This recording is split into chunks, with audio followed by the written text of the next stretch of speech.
jadi tumbal. Lepasin anak saya. Emang anak saya salah apa pakai dijewa segala, ha? Makanya anak kamu tuh dijaga. Sama tuh kayak kamu tuh ikut pesugihan. Enak aja ya nuduh sembarangan.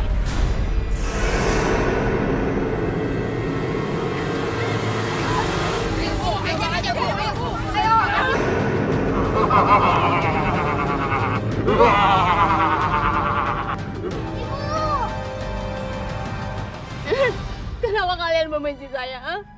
Kenapa? Apa salah saya sama kalian? Apa?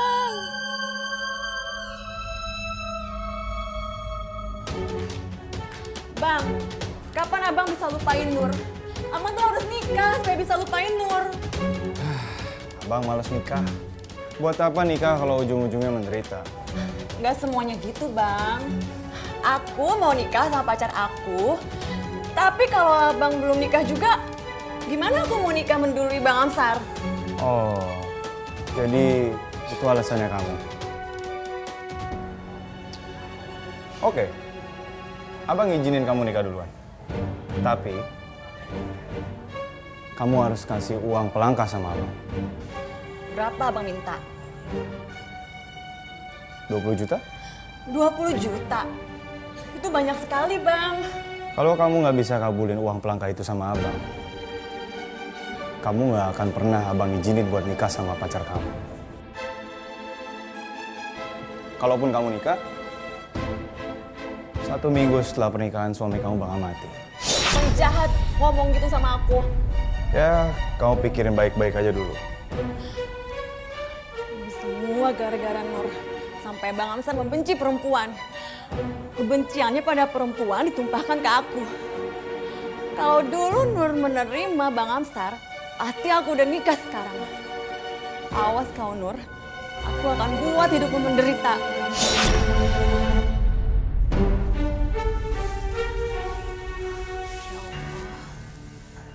Bimbinglah hamba dalam menjalani hidup ini, ya Allah.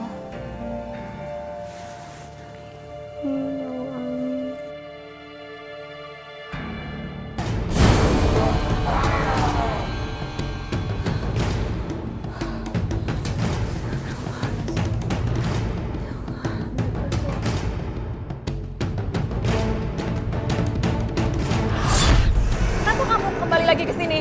Aku tidak bisa mengganggunya karena ada cahaya di tubuhnya.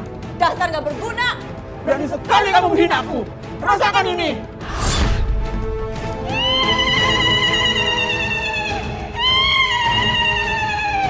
Rasakan itu. Mungkin jadi kata-kata gini sih. Kenapa ya? Sakit. Santi, kamu kenapa? Aku sakit. Ini pasti gara-gara si Nur itu. Perempuan ini selalu bikin masalah sama kita. Ayo, kita hasut warga supaya dia diusir dari sini. Aku kangen sama kamu, Mas. Maafin aku, Mas. Selama kamu hidup, aku belum bisa menjadi istri yang baik buat kamu. Aku udah sia-siain kamu, Mas.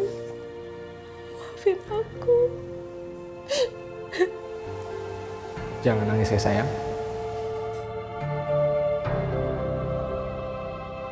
Kalau kamu nangis, aku juga jadi ikut sedih.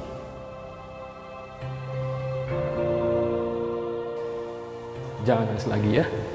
Mas Fauja, aku kangen, Mas.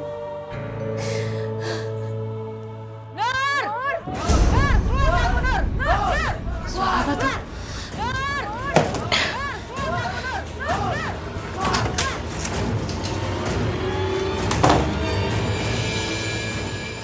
Astagfirullahaladzim. Ini ada apa sih? Kok rame banget begini? Ini nih orangnya nih. Ayo kita usir dia sebelum ada warga yang sakit seperti saya. Kenapa sih? Kenapa sih dia mau diusir? Diam kamu. Orang seperti kamu udah pantas mati. Pergi kemana itu? Udah mbak, udah.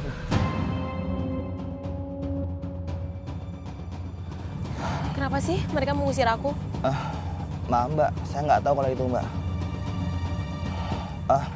Iya mbak, Perkenalkan, nama saya Handi, Mbak.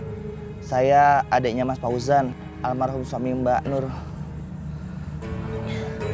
Makasih ya Han, kamu udah mau tolong aku. Iya Mbak, nggak apa-apa Mbak. Oh iya Mbak, ada yang mau saya bicarakan Mbak. Apa tuh? Begini Mbak, sebenarnya keluarga kalian pernah ingin diasuh sama ibu yatim Mbak. Ibunya Mas Ansar. Dia tuh sangat membenci Mbak Nur. Lazim. Kamu Saya nggak dapat Sama dibully siapa? sama semua orang, bahkan sama seluruh tetangga di sekitar saya. Kenapa kamu dibully mbaknya? Ya karena fitnah ini.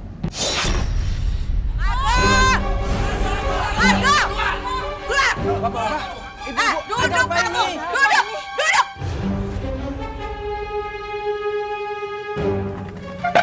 Ada apa ini Pak? Bu, salah kami apa? Kenapa kalian perlakuan kami seperti ini? Emang kalian gak salah? Tapi ini semua salah anak kalian, Nur. Nur, Nur kenapa? Nur, anak kamu udah berani nyantet anak saya. Apa? Santet? Iya, makanya kalian kena imbasnya. Karena Nur sudah pergi. Nggak mungkin anak saya melakukan itu semua. Ini pasti fitnah. Diam kamu! Kamu tuh apa sih? Memangnya si Nur tinggal satu rumah sama kamu? Marja, kamu sekarang cari Nur sampai dapat. Bilang sama dia, orang tua dia kita sekap.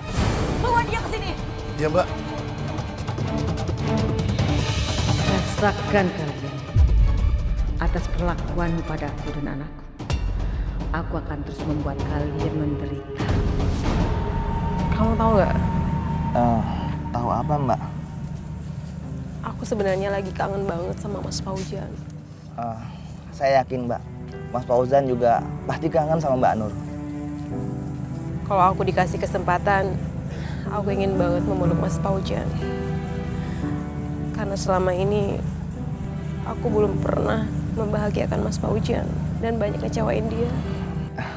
Begini aja Mbak ya.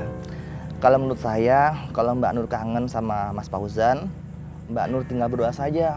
Insya Allah, Mbak Nur akan bertemu Mas Fauzan di mimpi. Makasih ya. Iya. Sudah saatnya Anda mendapatkan pengganti aku. Dan adikku sepertinya orang yang pas untuk menjadi pendamping dia dan bapak dari anakku. Heh, Nur, ternyata kalian di sini. Dasar wanita tukang santet. Maksudnya apa Mas? Hah? Udah, sekarang kamu pulang. Kalau enggak, keluarga kamu enggak akan selamat.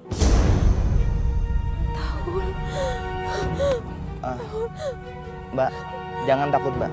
Saya akan temani Mbak Nur sampai masalah ini selesai. Mari Mbak.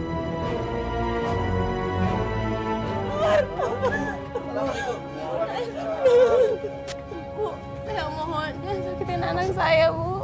Tapi kamu udah nyakitin anak saya. Dan mempermalukan keluarga saya. Saya tidak akan pernah memaafkan kamu selamanya. Kalau begitu, kamu berlutut di kaki saya. Masya Allah Bu. Mbak. Mbak. Ya Allah.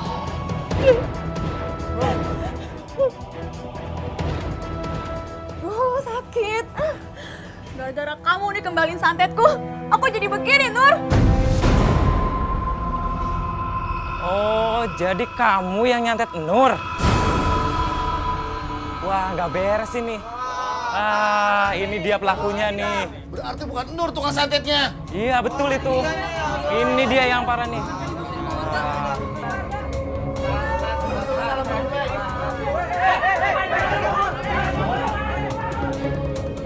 Masya Allah Ibu.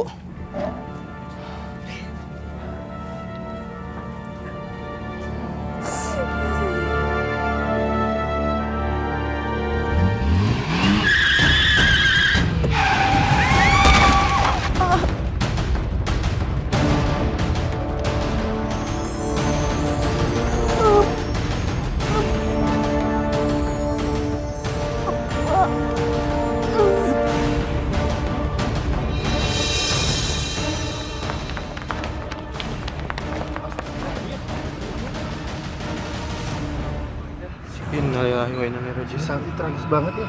Iya. Pergi!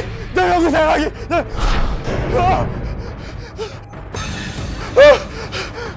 Pergi kalian semua, pergi! Jangan ganggu saya lagi, jangan! Pergi semuanya! Amsar itu kenapa? Jangan-jangan dia jadi gila lagi. Udah biarin aja. Pergi semuanya, pergi! Seringkali manusia merasakan berharganya keberadaan seseorang setelah orang itu sudah tiada. Sama halnya dengan apa yang saya alami ketika suami saya sudah tiada lagi di sisi saya.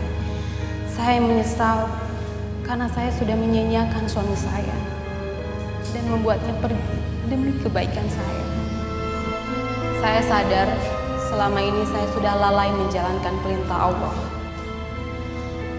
Makanya saya mudah sekali dipengaruhi oleh makhluk gaib. Padahal satu-satunya cara untuk membentengi diri kita yaitu dengan mendekatkan diri kepada Allah Subhanahu wa Ta'ala.